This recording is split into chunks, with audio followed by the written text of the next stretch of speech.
Betrayed by my boyfriend of several years. In the hospital, when the grieving family member brandished a knife, it was my doctor boyfriend who pushed me aside, shielding his first love instead. This breathtaking act of betrayal was something I had never even conceived of. Days later, no explanation came, only his casual words, "Isabelle is feeling down. She's going to stay with me for a while. You don't mind, right?" Work was unusually quiet today, so I scribbled an IOU for my best friend, Daisy, and called to confirm she was at the hospital. Hopping on 2 buses, I went to deliver it in person. Daisy and I chatted for a few minutes, but seeing how busy the petite nurse was, I turned to leave. "Elara," she called out, stopping me. "Julian is on duty today. Why don't you go see him in the emergency department?" I waved a hand dismissively. "No, it's all right. We can see each other after his shift." Despite my words, I couldn't help but ask, "He's a cardiac surgeon, what's he doing in the ER?" Daisy sighed, her brow furrowing. "They had a car accident patient last night. Died despite their best efforts.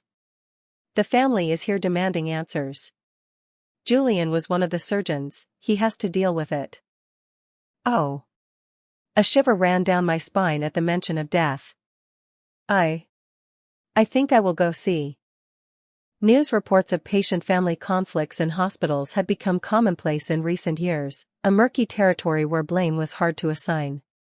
My feet, however, were already carrying me towards the emergency department, driven by a primal need to see Julian with my own eyes, to know he was safe. Squeezing through the growing crowd, I peered anxiously into the center of the commotion. Before I could even spot Julian, I heard his voice. He was trying to reason with the patient's family, no doubt, attempting to explain that no doctor willingly gives up on a life. Mixed with his calm tones, a gruff, heavily accented voice was rising, demanding a life for a life, punctuated by the murmur of others trying to mediate. Suddenly, the crowd surged backward, a ripple effect of panic. My forward momentum propelled me right to the front. Julian's head snapped up, his eyes locking onto mine in surprise. "Elara?" He looked genuinely taken aback, taking a step towards me. But he only managed 2 steps before a burly, grief-stricken older man blocked his path. The man's voice, raw with anguish, tore through the air. "Because I couldn't pay fast enough, you gave up on my son. What else is that but killing him?" A cold dread coiled in Elara's stomach. She'd seen enough news reports to know how volatile these situations could become. Without hesitation, she stepped directly in front of Julian, a shield against the old man's grief and rage. But it wasn't Elara's impulsive bravery that took center stage next. Julian's female colleague, Dr. Zhao, Isabelle, was even quicker. She shoved the old man back, planting herself firmly between him and Julian. "Sir, please, let's talk calmly. Don't make this worse." "Worse? What's worse than losing my son, my grandson's life? My daughter-in-law is 6 months pregnant. She's in your hospital right now, being induced because of this." The old man's face crumpled, tears streaming down his weathered cheeks. Elara glanced back at Julian. His expression was a mask of pained sympathy. Just then, a phalanx of security guards surged into the scene, their presence both reassuring and ominous. The old man's face hardened, contorted with a desperate fury.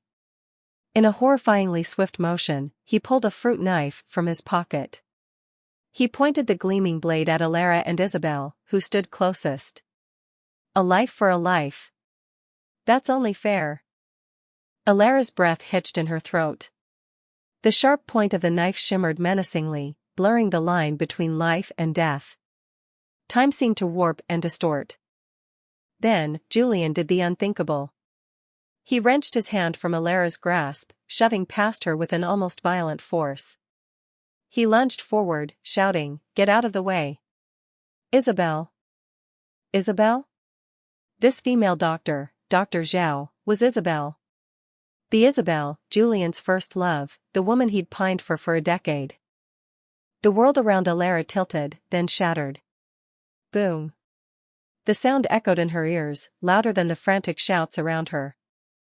In a dizzying flash, fragmented memories resurfaced. Just 2 months ago, Julian, who detested social gatherings, had announced he was attending the hospital's welcome banquet for new staff. That night, Alara had called him dozens of times, sent countless messages, all unanswered. Since then, he'd used the excuse of being too busy at work to avoid any real dates, any meaningful time together. It all clicked into place, a cruel, devastating epiphany. They had rekindled their old flame that night. The security guards quickly subdued the old man, and a wave of people converged, surrounding the injured Julian. Jared back to the present, Alara stood frozen, unnoticed in the alcove around the corner. Faintly, she heard Julian's voice, laced with panic, "Alara? Alara, where are you?" Without a word, without a backward glance, she fled the emergency department, running as if her life depended on it. Her boss's calls started then, relentless, one after another. She ignored them, letting the phone buzz incessantly in her pocket. She wanted the line free, available for Julian. She desperately hoped for a call, a text, anything. A desperate plea from Julian explaining he'd protected Isabelle because she was in greater danger.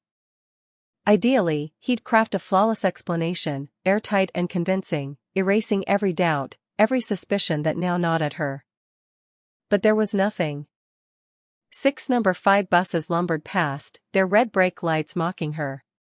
Taxi drivers honked impatiently, their horns echoing her own internal turmoil. She imagined their looks, their silent, sneering judgment, "Doormat, doormat, you'll end up with nothing." Her attraction to Julian had begun innocently. He was her father's attending physician, tall, handsome, kind, meticulous, every positive adjective seemed to fit him. When she first confessed her feelings, he'd been upfront, honest to a fault. He was still in love with Isabelle, he'd explained. They had broken up after graduation when their career paths diverged. He stayed for his residency in the country, while Isabelle went abroad for further studies. In the aftermath, Julian had thrown himself into work, practicing sutures until his fingers bled, collapsing from exhaustion at home. Alara had been there, nursing him back to health, supporting him through the darkest days. She believed in the resilience of the human heart. She thought persistence could melt even the coldest ice. 6 months later, Julian finally agreed to be with her. She knew she wasn't some fairy tale princess, yet he treated her like one. He remembered every anniversary, big or small, showering her with thoughtful gifts. Every date began with a whispered compliment and a single rose, magically produced from behind his back. Last Father's Day, he'd even sent a care package to her dad. "Julian," she'd asked him once, her voice tentative, "you do love me now, right?" He'd looked at her for a long moment, a complex mix of emotions in his eyes. He gently brushed her hair back from her face, saying softly, "Alara, never ask a man that question, if you want to maintain your dignity." Perhaps, even then, she should have seen it. Julian had settled for her, a comfortable substitute. His heart, his true destination, had always been on Isabelle's train line. Her phone vibrated, startling her. It was time to face reality. Heart pounding, she almost dropped the device. Who could it be? Hesitantly, she brought the phone to her ear, eyes squeezed shut, and whispered, "Hello?" It wasn't Julian's warm baritone that filled her ear, but a gruff, furious bellow. "Alara! Where the hell are you? Ignoring my calls. Ignoring my messages. You trying to kiss your year-end bonus goodbye?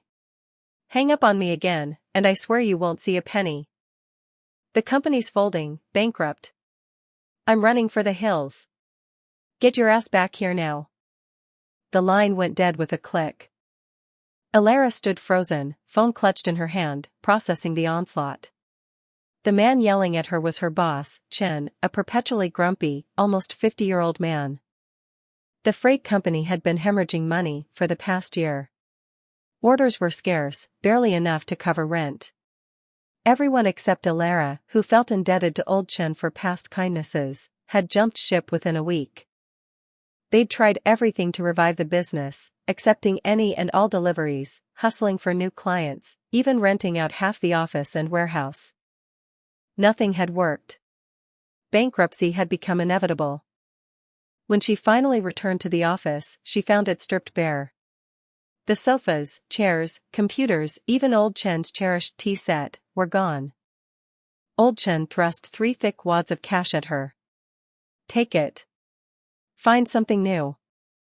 She didn't reach for the money. "I have a meeting with factory manager Wei tomorrow to sign a contract. If we get this deal, it'll keep us afloat for another week." Old Chen scoffed.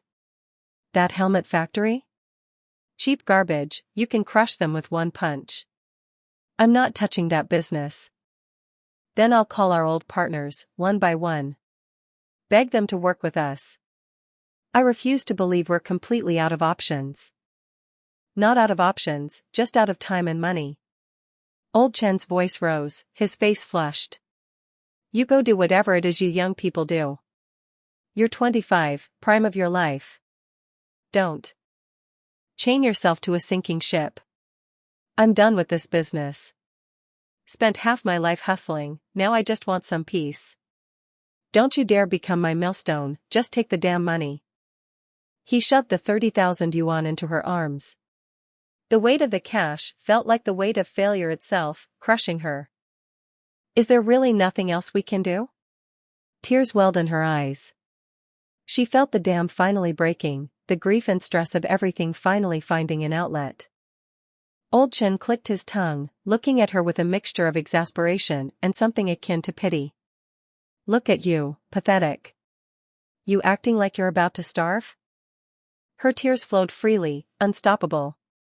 It felt like her entire life was grinding to a halt, leaving her adrift, without an anchor. Old Chen slapped her lightly on the back of the head, his voice softening slightly. 8 o'clock tonight. Clearwater Road, Cloud 10 Miles Law Firm. Be there." After Old Chen left, Alara stared blankly at the empty office and warehouse, letting the despair wash over her for a while longer before forcing herself to compartmentalize.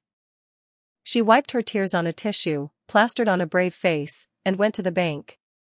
She deposited the 30,000 yuan, setting aside enough for her father's medical expenses, transferring the rest to Daisy. She could still scrape by on the income from her online novel, she told herself. With 4 hours until 8, she decided to go to Julian's. As she slid her key into the lock, she braced herself, steeling her resolve to remain calm, no matter what she found. But when she pushed open the door and saw Isabelle draped in Julian's shirt, sobbing into his chest, a surge of hot blood rushed to her head. Isabelle scrambled away from Julian, her delicate, pale fingers dabbing at the corners of her eyes. She turned to Alara, her gaze a picture of watery vulnerability. Alara recognized the tactic instantly, the remorse card. "You must be Alara, right? Julian's told me about you. He says you're incredibly kind and understanding. I hope you don't misunderstand. Julian was hurt because of me, I felt terrible, so I took leave to come and take care of him." Isabelle's carefully crafted words, dripping with faux humility, felt like a deliberate insult. Alara's fingers itched to grab the vase on the table and shatter it over Isabelle's perfectly coiffed head. "Is she serious?" she thought, rage simmering. "There are billions of men on this planet. Why are you so desperate to crawl back to your ex? Is that supposed to prove something about your irresistible charm?" Before Alara could react, Julian stepped forward, his voice a soothing balm, a cascade of moonlight. "Isabelle is still in shock. She's fragile. I'm worried the family might come back. Until this whole thing is resolved, she's staying here. You don't mind, do you?" "Mind?" Alara's internal scream was silent but deafening. "No, of course not. I'm thrilled. Please, let her stay. Let her spend the night, let her cry in your arms, let her have you. I don't mind at all." Disappointment, bitter and profound, settled in her chest, eclipsing the anger. An eerie calmness descended. "I want an answer," she said, her voice surprisingly steady. Julian blinked, confused. Answer to what? Maybe you never really loved me. But I need to hear it one last time. She needed closure, needed the truth, however brutal, to finally let go. Julian hesitated, his gaze flitting away. He finally met her eyes, speaking softly, almost apologetically. Right now, she needs me more than you do. The words were like ice shards piercing her heart. A sob caught in her throat, but she forced it down. Dr. Julian, you are truly a saint. My blessings. Goodbye. With that, she turned away, quickly crossing through each room, a hollow pantomime of packing. She had rarely stayed here. There was nothing of hers to take. Julian stood motionless, watching as she placed the keys into Isabelle's outstretched hand. Isabelle stared back, a flicker of something unreadable, perhaps guilt, perhaps triumph, in her eyes. But Alara knew any apology would be hollow, meaningless. Alara forced a brittle smile. Isn't it interesting, she asked, her voice deceptively light, eating something you've already spat out? Does it taste different the second time around?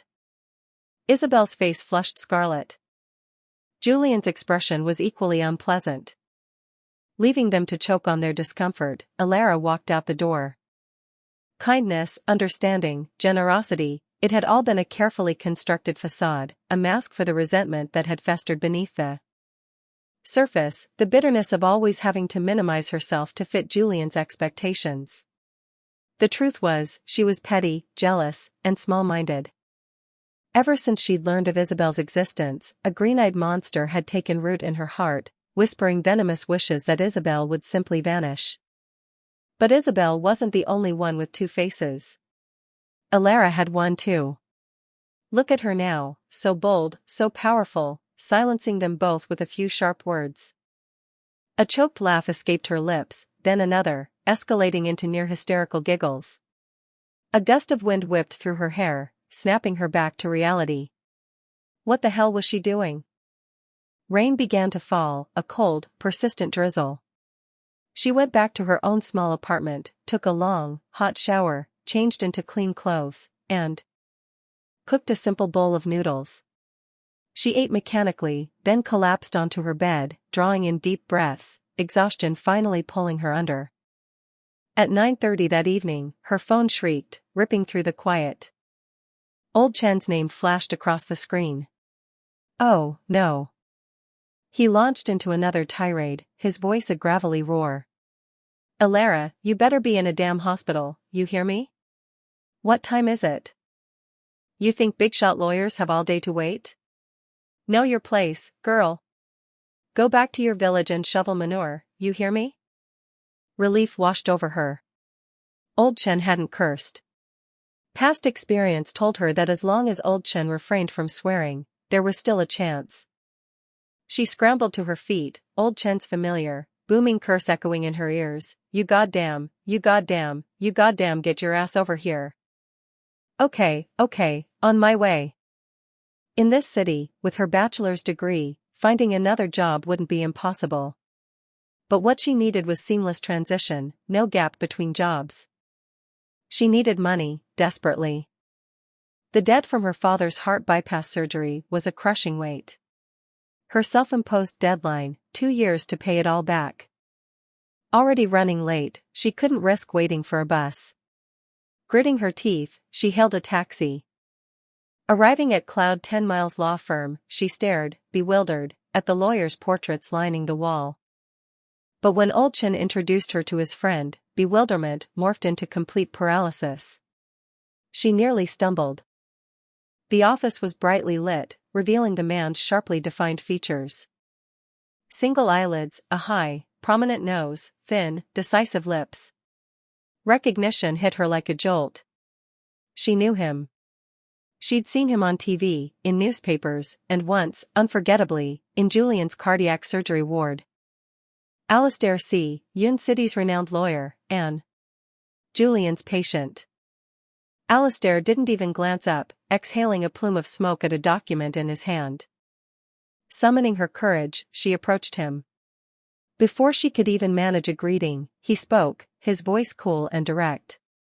Old Chen's silly girl is also chronically late, it seems. Alara's throat tightened.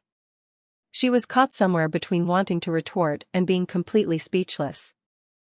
He finally raised his eyes, his gaze sweeping over her with undisguised scrutiny. Then, abruptly, he said, "You're not bad looking." Cough, cough, Alara choked, utterly taken aback. Already sensitive to cigarette smoke, his unexpected comment sent her into a coughing fit. He paused, a flicker of surprise in his eyes. After a moment, he stubbed out his cigarette. "Can you handle hardship?" He stood, shrugging off his trench coat, draping it over his arm. He moved towards her, a casual, almost predatory grace in his stride. Alara stared at him, her heart pounding. She nodded, then shook her head, a confused jumble of emotions. He frowned, studying her intently for a long moment. Then, his voice softened slightly. "Am I really that intimidating? You look like you're attending your own funeral." "Huh?" She quickly rearranged her face, forcing a smile, waving her hands. No, I can handle anything. Any kind of work.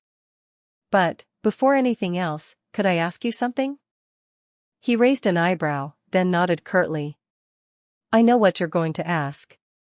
"Yes, I do remember you. City General Hospital, cardiac surgery. Julian's girlfriend, right?" Alara's eyes widened in astonishment. She hadn't expected Alistair C., this prominent figure, to be so conversational. She'd always imagined elite lawyers to be like the protagonists in novels, aloof, refined, enigmatic, speaking only in clipped, perfectly formed sentences. Alistair, with his self-deprecating humor and casual observations, was a complete surprise. "Am I right?" Alistair's lips quirked into a faint smile, a hint of amusement in his eyes, devoid of any pretense. Alara met his gaze, her own smile tinged with melancholy. "Not entirely. We just broke up." This time it was Alistair who paused, his expression shifting. He let out a low chuckle.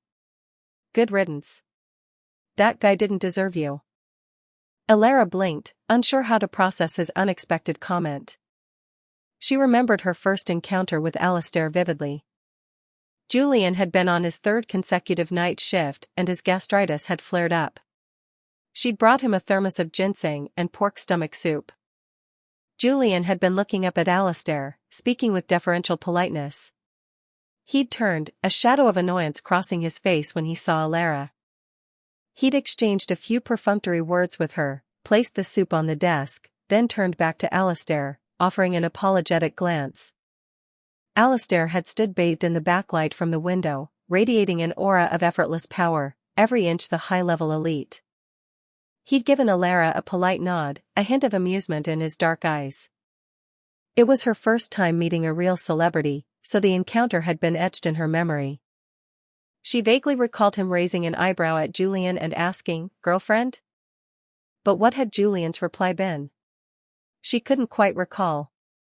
Lost in the labyrinth of her memories, a deep, resonant voice broke through her thoughts. "I have 2 positions open at the moment. Cleaning staff, 6 hours a day, 6 days a week, 3,000 yuan a month. And a live-in housekeeper, no days off, responsible for my meals and general upkeep, accommodation provided, 5,000 yuan a month. Take your pick." Alara's mind, which had been stuck in a loop of heartbreak and confusion, finally rebooted. Life, it seemed, was a relentless cycle of blows and unexpected mercies. A strange lightness bloomed in her chest, a fragile sense of hope amidst the wreckage of her day. A wide, slightly desperate smile spread across her face. Could I do both?" Alistair's expression remained impassive. "Considering you come recommended by old Chen, I suppose that can be arranged." Sleep eluded her that night. The next morning, at 8 sharp, Alara, sporting impressive dark circles under her eyes, arrived at Cloud 10 Miles law firm. A bubbly, northeastern receptionist informed her that Mr. C had left on a business trip out of province and wouldn't be back for about a week. Lawyers aren't immune to economic downturns either, she thought wryly. Even Alistair C. has to chase cases out of town. The receptionist emphasized that Mr. C. had a slight obsession with cleanliness. His office had to be disinfected daily, especially after clients left. Alara was to go in immediately after a client meeting, otherwise, he wouldn't set foot in it. That's normal, Alara chuckled. Celebrities are usually a bit particular. The receptionist threw her head back and roared with laughter, pinching Alara's cheek. Girl, I like your sense of humor. Fueled by laughter and sheer grit, her new life of labor began, a week slipping by unnoticed. At 10 o'clock that night, the phone rang, finally delivering the call she'd long since stopped expecting. She'd just finished writing her daily chapter, her fingers still hovering over the keyboard. Seeing the number on the screen sent a jolt through her. It was Julian. In the blur of days, she'd barely had time to think about Julian and Isabelle, hand in hand, gazing into each other's eyes. Hello? Her voice trembled, despite her efforts to control it. Alara, are you all right? Yes, she said, the lie surprisingly easy. Perfectly fine. New job, better pay, everything's perfect. Good. A pause. I knew you'd bounce back. Isabelle is still not doing well. I can't get away to see you right now. Alara took a deep, steadying breath, fighting down the familiar surge of anger. I don't need you to come see me. You've made your choice. You've chosen Isabelle. We're just Dr. and former patient's family now. The last 2 years? All me, all one-sided. You don't owe me anything. Let's just go our separate ways. No more contact. Wait, what? Just because I'm taking care of a friend, you're breaking up with me? Julian's voice was incredulous, almost offended. Rage, cold and sharp, flooded her veins. She practically yelled into the phone. Didn't catch that? Let me spell it out, I'm breaking up with you, Julian. And let me tell you something else, while we're at it. You've always looked down on me, haven't you? Because I'm from the countryside. You think anything I do is trivial, expected. Me doing your laundry, cooking your meals, cleaning your apartment? Oh, just Alara being helpful. Me braving a storm to bring you your umbrella at the subway station? Just Alara. Being Alara. And in the ER today, when that old man pulled a knife? Your first thought probably was, Alara's tough, she can take it. Even if I got hurt, it wouldn't matter much to you, would it? Alara, no, that's not how I think. Julian's voice was barely a whisper. Doesn't matter what you think. I'm done liking you, Julian. She slammed the phone down, wanting to strike a dramatic, empowered pose. But her attempt faltered, dissolving into a sob. Tears streamed down her face, hot and uncontrollable. Her legs gave way, and she crumpled onto the desk, weeping. Her phone buzzed again. Assuming it was Julian, she answered without looking, spitting out, "Are you done yet, or what?" Silence stretched on the other end of the line. Just as she began to wonder if he'd hung up, a deep, unfamiliar voice spoke. "It's me." Alara felt like she'd been struck by lightning. "SSSS," she stammered, unable to form a coherent word. "Alistair C," he finished for her. "I wanted to ask, are you still interested in the housekeeper position?" "Yes. I am. If so, please report for duty now." "But it's late." "You have 30 minutes. Otherwise, I'll assume you've declined." I'm coming." Alistair cut her off, hanging up with a decisive click. An incoming text followed immediately, his address. Sniffling, I wiped my tears, swapped my slippers for shoes, and grabbed my phone and bag, rushing to his place, determined to make up for lost time. The moment I rang the doorbell, the door swung inward. Alistair was checking his watch. Not bad this time. Right on 30. His dark, intelligent eyes swept over me, then froze. "Why are you crying?" I forced a brittle, "Nothing's wrong," smile. On the way here, the taxi driver was trying to save gas and wouldn't turn on the AC. He rolled down all the windows, and Yin City dust, well, it got in my eyes. Alistair studied me, his lips pressed into a thin line. After a long 10 seconds, he said, "You don't need to cook." I was stunned. He hadn't even tasted my cooking yet, and he was already firing me?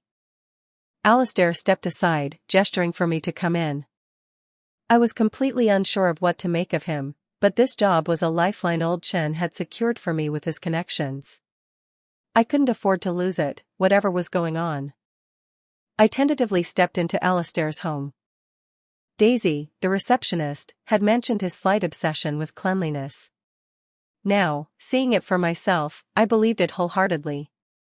His apartment, like his office, was devoid of any hint of life.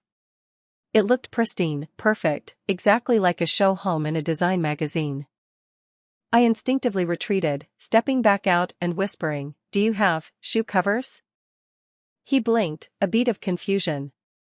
Then, "You can be an exception." For a girl dreaming of romance, that sentence might have sparked a 3-volume romance novel in her mind.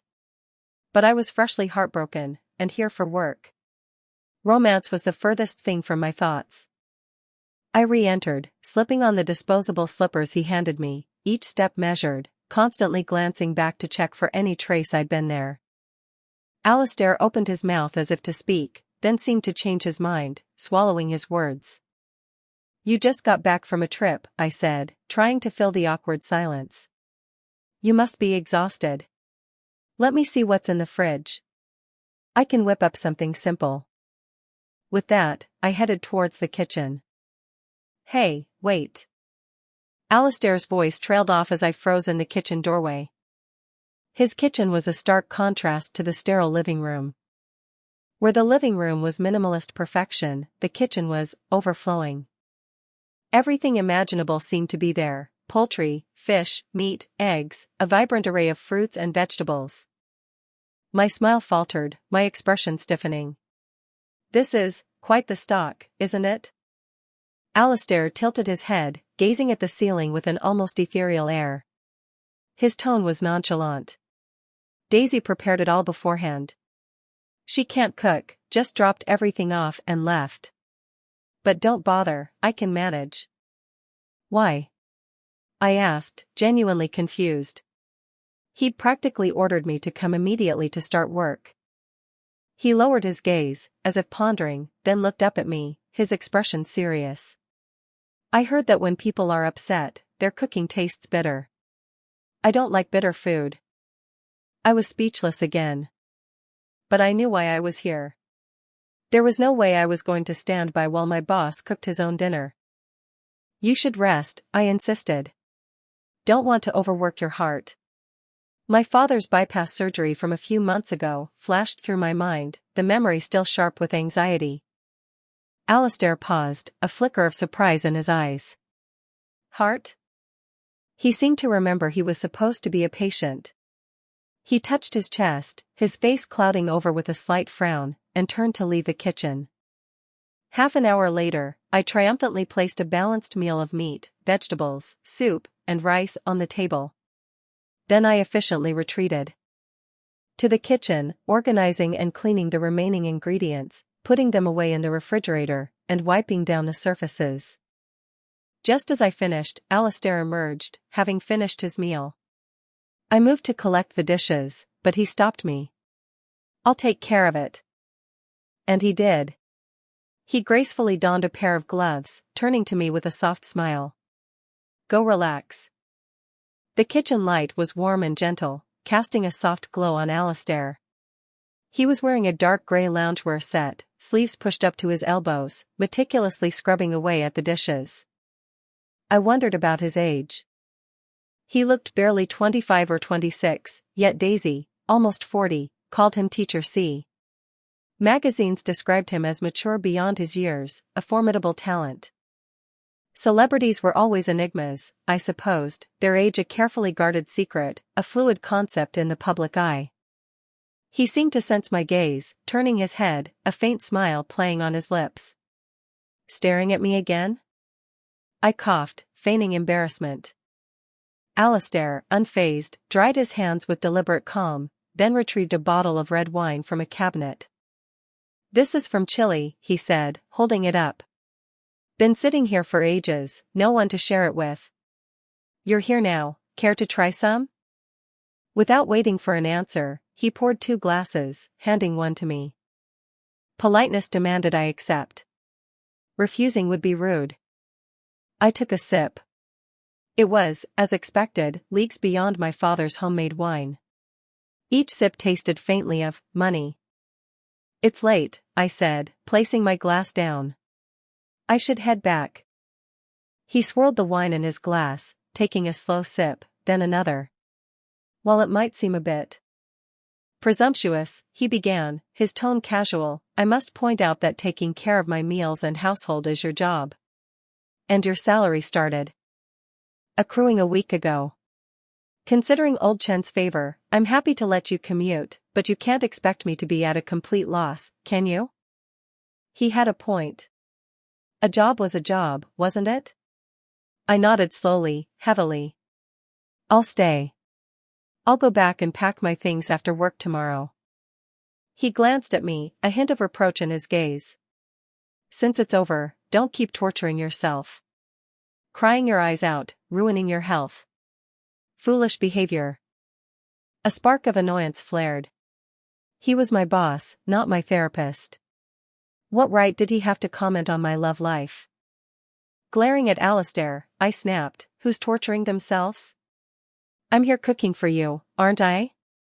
Did you taste any bitterness in the food? Yes, with Julian, I was delusional, humiliated. I was a fool, I deserved it.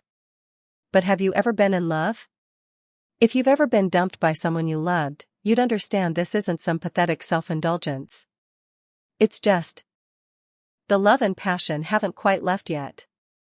That's all. Well done, Alara, I thought grimly. You've managed to silence him again with your sharp tongue. How brilliant, how powerful. Now you can probably forget about staying here, forget about tomorrow's work. You'll be back to square one, just like old Chin said, back to your village to shovel manure.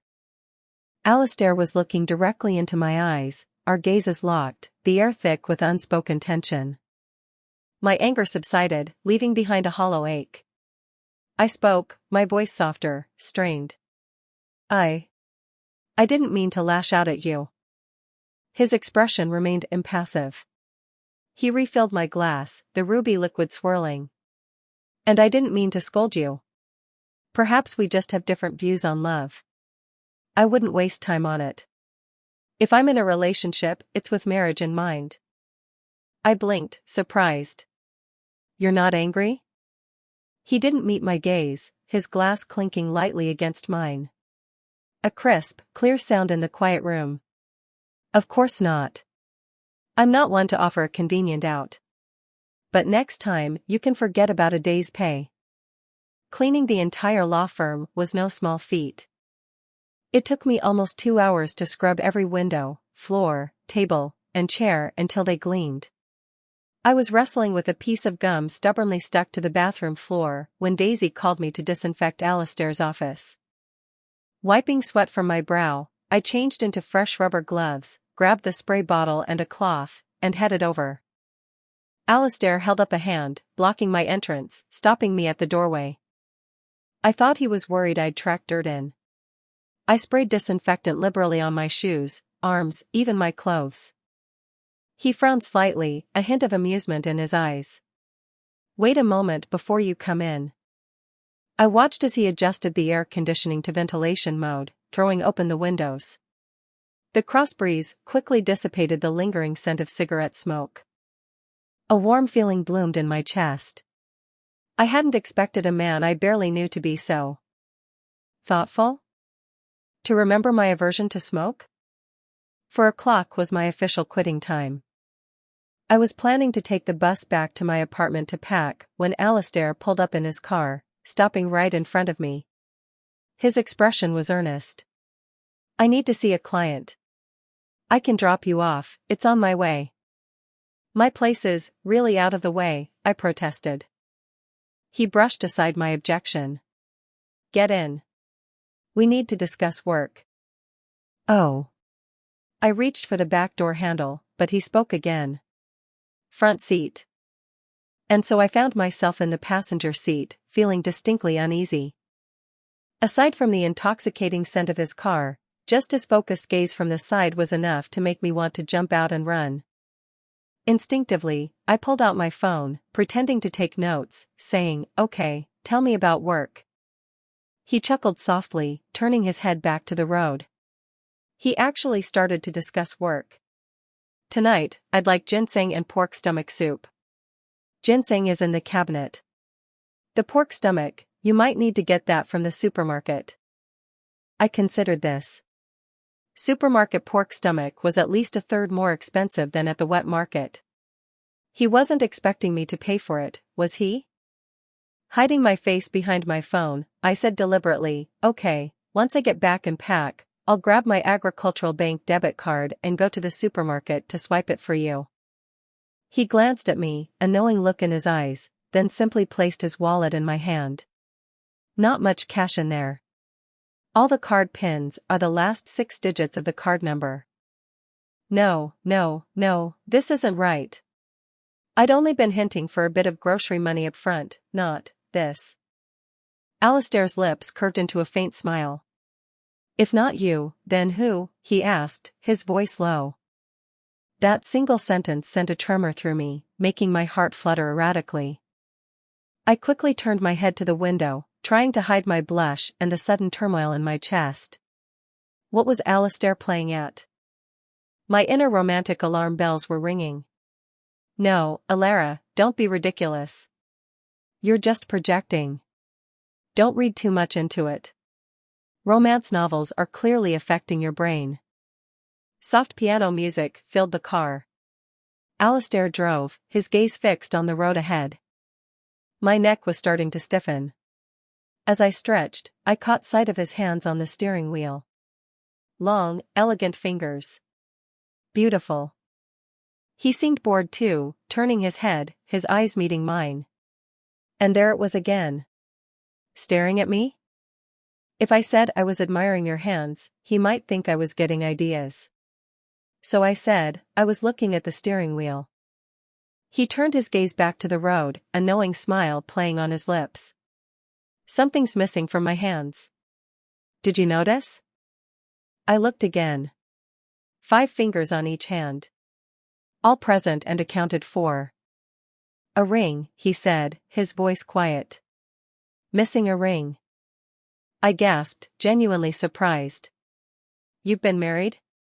He gave me an odd look, rolling his eyes slightly, then shaking his head, a hint of disappointment in his expression. Alistair dropped me off at the street corner. He took a phone call as I got out to go home. I knew time was precious. I showered quickly, changed clothes, grabbed 2 pairs of shoes, a set of spare clothes, and tossed everything else, all the memory-laden items, into the trash. Alistair called from his car. "Alara, packed? Come on, let's go." He explained that his client had been poached by a rival lawyer.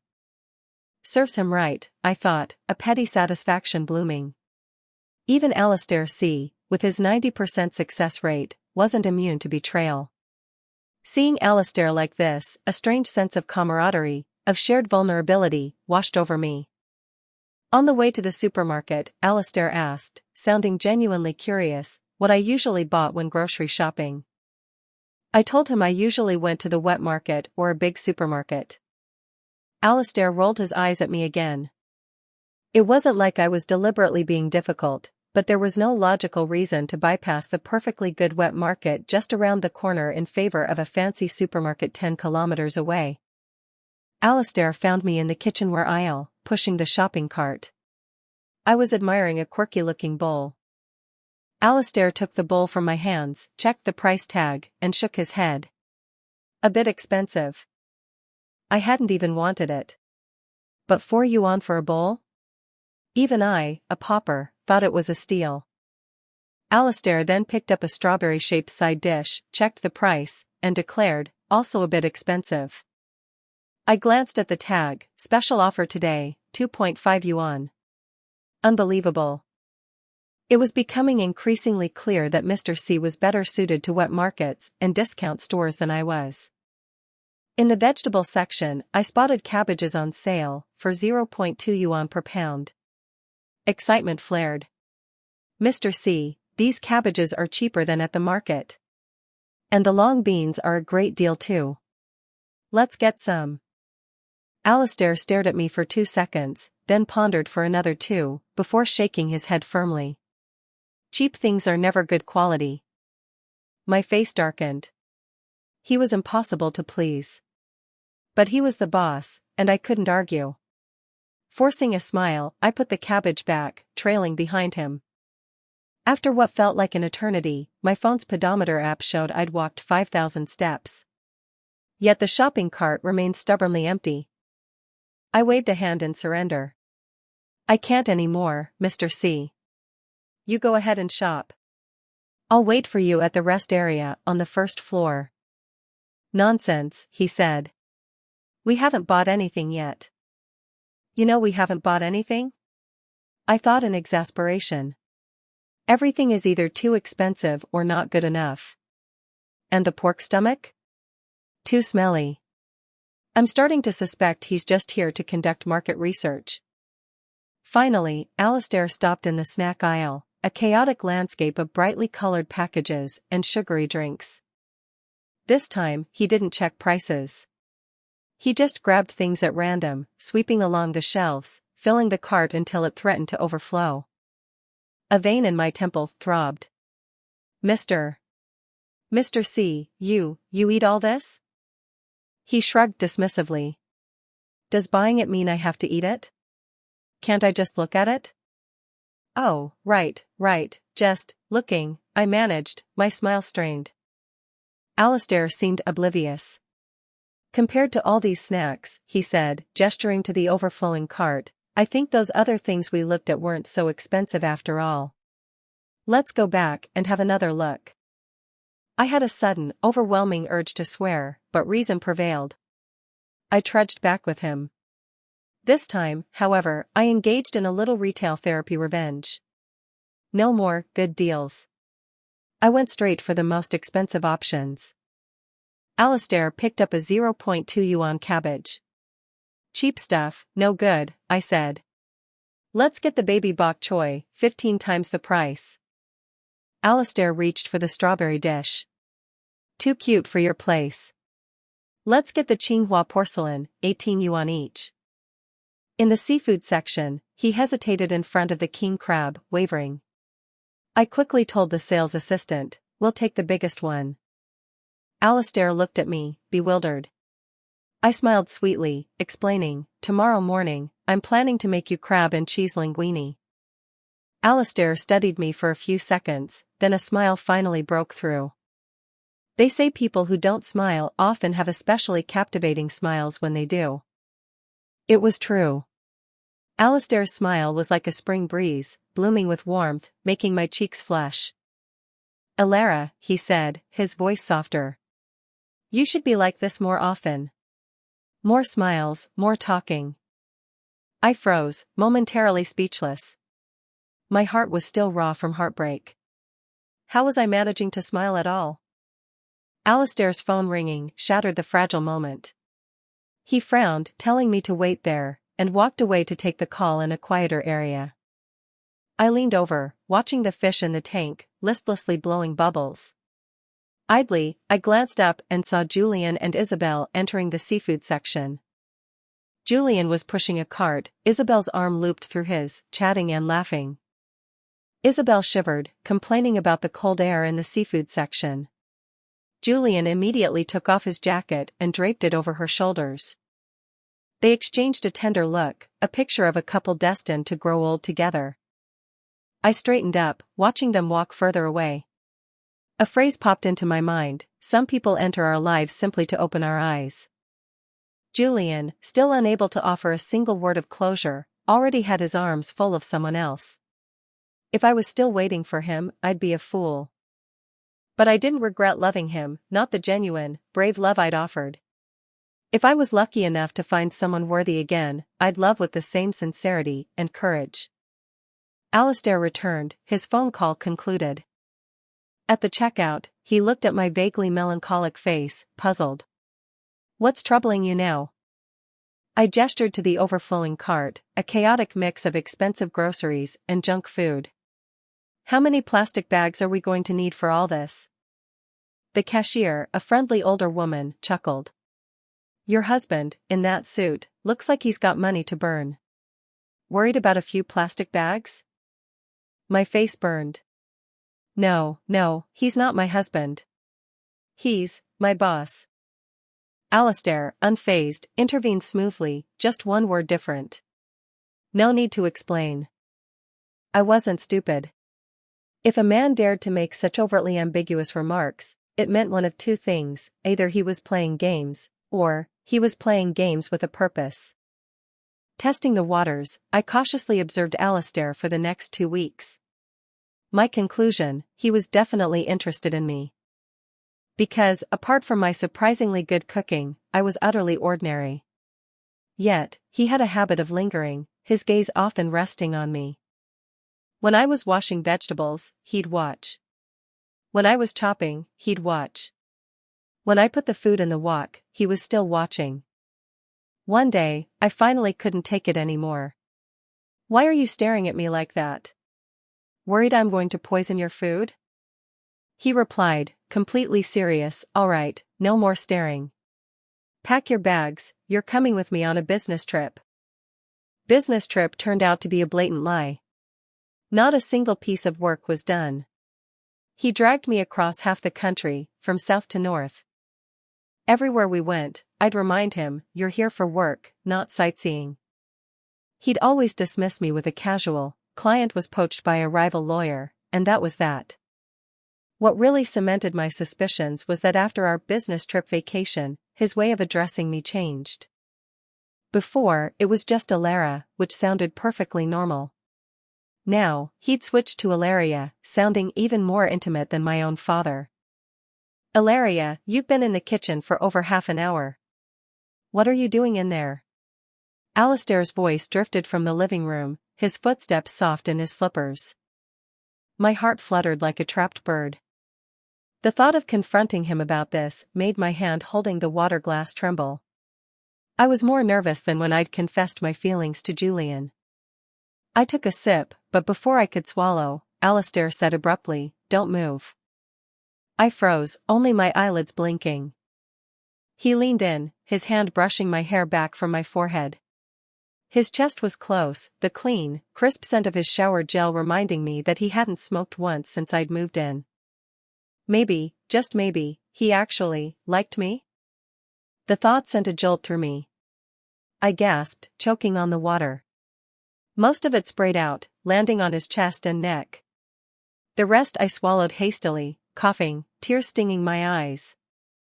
Alistair moved closer, patting my back gently. "What happened?" He chuckled softly, then pulled out 2 tissues, dabbing at the corner of my mouth. Afterwards, we just stared at each other, the air suddenly thick with unspoken tension. He recovered first, noticing my face, flushed crimson, and asked softly, "Did I scare you?" I nodded, slightly flustered. "A little." He turned me gently, forcing me to look up at him. I could see my own slightly panicked reflection in his dark eyes. His voice turned warm, tender. "Ilaria, is your heartbreak healed yet?"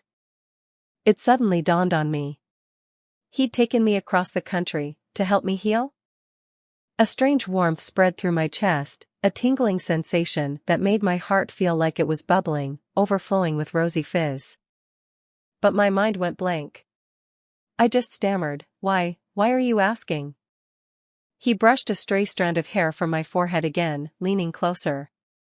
"So I can ask you out, properly."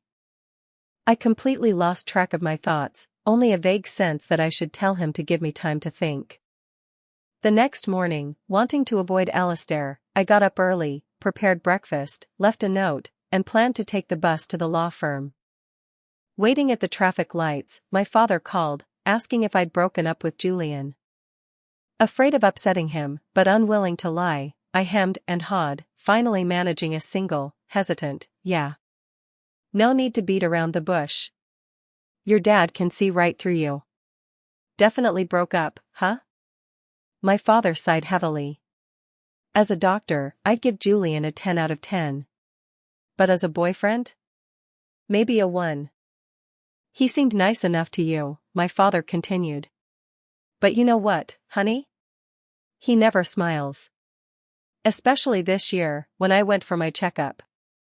I saw it clearly from outside his office. You bought him those expensive sneakers, remember? And he patted your head, thanked you so sweetly. But the moment you left, he tossed them aside like trash. That hurt, Alara. Like a knife twisting in my heart. A memory flickered. It was true. After my father's bypass surgery, during his first follow-up appointment, I'd overheard Julian complaining about his shoes being uncomfortable. After standing for long periods, I'd rushed out and bought him a pair of expensive sneakers, even though I was drowning in debt. Thinking back, I'd never seen him wear them. My father's voice softened, comforting. Honey, those gifts he sent me last year? I haven't even opened them. We'll send them back. My daughter deserves the best man in the world. I'm not rushing you. We'll find him slowly. Whenever you do, bring him home, let your old man have a look first. Tears welled up, and I nodded furiously, choked with emotion. Okay, Dad. The light turned green. I tucked my phone into my bag, stepping onto the crosswalk. Suddenly, a frantic horn blared.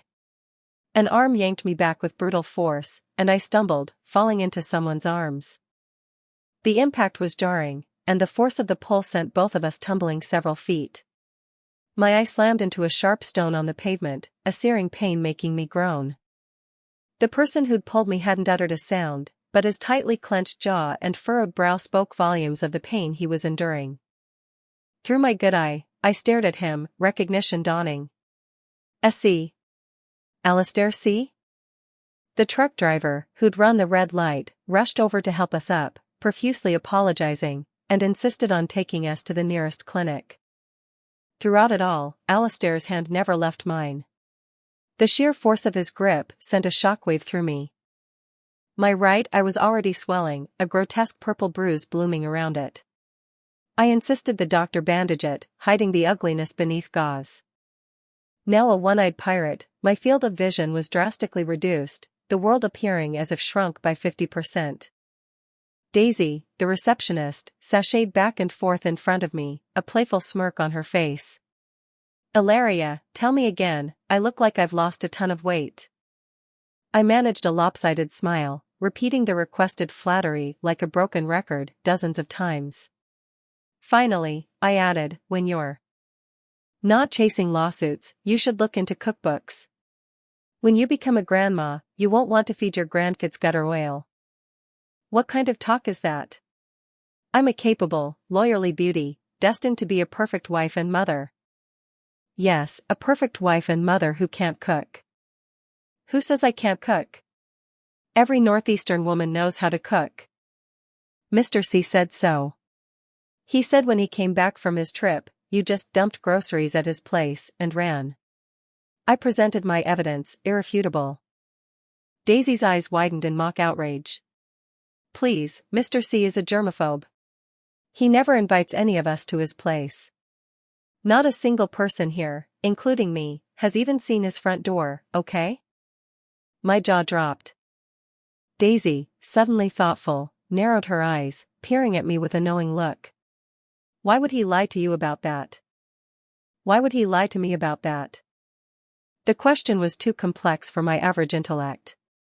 It was probably best to let the person in question explain it himself. The person in question had just landed a case that hadn't been snatched by a rival firm and was currently buried under paperwork in his study. Worried about his heart, I was trying to think of a way to make him take a break when the doorbell rang. Old Chen's face appeared at the door. He gave me a knowing, almost conspiratorial look, then drawled, "That kid's efficiency is truly terrifying." "Got you wrapped around his finger already, huh?" "Huh?" I gaped, speechless. Old Chen, enjoying my confusion, ignored me, glancing into the apartment, raising an eyebrow. "If Alistair C. wants something, he always gets it. I think I'll borrow money some other day." I was utterly bewildered, feeling like I was being tricked again, but unable to decipher the puzzle. I knocked hesitantly on the study door. No answer. Peeking through the slightly ajar door, I saw Alistair slumped motionless over his desk. A wave of unease washed over me. Could he have? My knees went weak. I bit my lip, pushing the door open wider, scanning the room, desperately searching for medicine. There had to be emergency medication somewhere. My eyes darted to every drawer, praying to see a bottle of nitroglycerin pills. But every drawer was empty. Panic seized me, a cold dread spreading through my limbs. I started to tremble, my heart pounding erratically. Tears welled in my eyes. Alistair's face flashed in my mind, his smiles, his raised eyebrow, his serious gaze, his gentle touch. The image of him holding my hand as we climbed the mountain peak, his selfless act of saving me in the crosswalk. The more I thought, the more certain I became, the more certain. "Ilaria, what's wrong?" In that moment, for the first time, I truly understood. His voice was the most beautiful sound in the world, the only sound I ever wanted to hear. I rushed forward, throwing my arms around Alistair, pounding on his back.